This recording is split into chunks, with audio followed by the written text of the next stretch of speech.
Mula sa isang pares, naging 2, 3, hanggang dumami ng mga ito. Ngayon, halos 100 na ang inaalagang iguana ng breeder na si Dan. Pero ito yung pinakabigatin sa lahat. Literal na mabigat ang timbang. Gaano ito kadambuhala?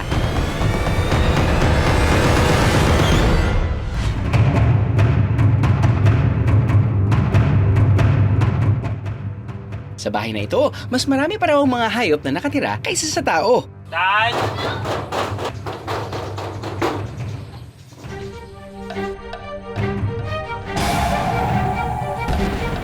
Paano kasi? Itong si Dan, nakahiligan ang pag-aalaga ng mga iguana. Medyo natutuwa ako kasi kakaiba siyang hayop. Katunayan niya, lagi ako dito sa kanya. Titingnan ko lahat ng mga alaga niya. Unang beses na nag-alaga si Dan ng iguana noong high school pa siya. Pero dahil bata pa at wala pang sapat na kaalaman tungkol dito, pansamantalang itinigil muna ni Dan ang pag-aalaga.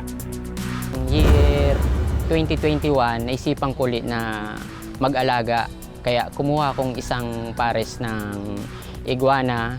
At yun, dinagdagan ko pa ng isang pares. Unti-unti, natutuhan din niya ang tamang pagpapalaki at pag-aalaga ng mga iguana. Para sa akin, kung mag-aalaga kayo, simulan ninyo na baby pa sila, bata pa, habang lumalaki, napapag-aralan mo, iba-iba kasi ugali nila. May sadyang madaling paamuhin. Mayroon naman na lalapit ka pa lang, hahawa ka pa lang, hampasin ka na ng buntot. Sa kuko naman, hindi maiwasan kasi pag gumagapang sakat sa balat mo, sa katawan mo, lalo na kung hindi mo nagugupitan, masusugatan ka kasi yung impact pag gumagapang sila, masusugatan ka. Alam niyo ba na ang mga iguana ay ayaw sa lamig at gustong-gusto ang init?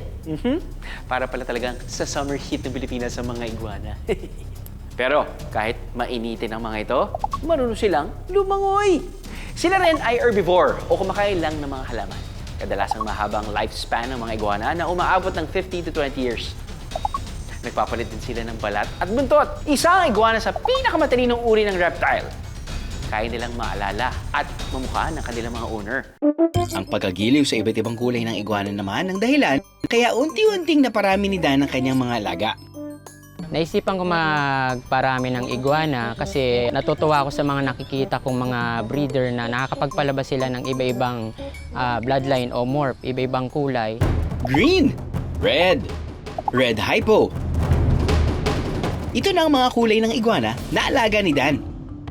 Mabilis maparami ang mga iguana. Pero depende sa klase ng pares kung gaano karaming hatchlings ang kaya nilang mabuo at ilabas. Hindi ko inakala na kaya palang umitlog ng isang pares ng iguana na 60 to 90. Pero yung sa akin kasi 50 plus lang. Tapos lahat yun, hindi natin masasabi na lahat yun success. 40 lang ang fertile doon, yun ang napisa. Payo ni Dan sa mga baguhan sa pag-aalaga ng iguana at iba pang exotic na hayop? Bago nyo pasukin ang pag-aalaga ng mga exotic na hayop, siguraduhin nyo muna na ang bibilhin yung iguana ay may sapat at legal na dokumento. Kailangan nyo rin magparehistro sa DNR para may katibayan kayong legal kayong nag-aalaga ng mga iguana. Kung gusto nyo rin maging licensed and registered breeder gaya ni Dan, ibang permit naman ang kailangan kunin mula rin sa DNR. Ang kadalasang ibinibenta ni Dan ay ang tinatawag na normal green iguana na pangmasarawang halaga. Umaabot lang kasi ito ng 3,000 pesos kada piraso, with papers na. Bukod sa pagkakakitaan, may mas malalim pang dahilan kung bakit patuloy si Dan sa pag-aalaga ng mga iguana.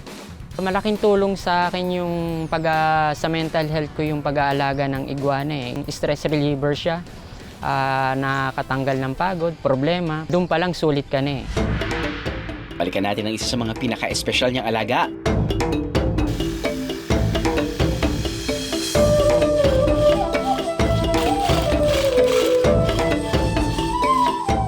Ang pinakamalaki niyang iguana. May bigat itong halos 5 kilo. Sa haba nito, sinlaki na ng isang 7 taong gulang na bata. Walang katumbas na halaga ang paggawa ng mga bagay na nakapagpapasaya sa atin. Siguraduhin lang na legal at ligtas ang inyong paraan.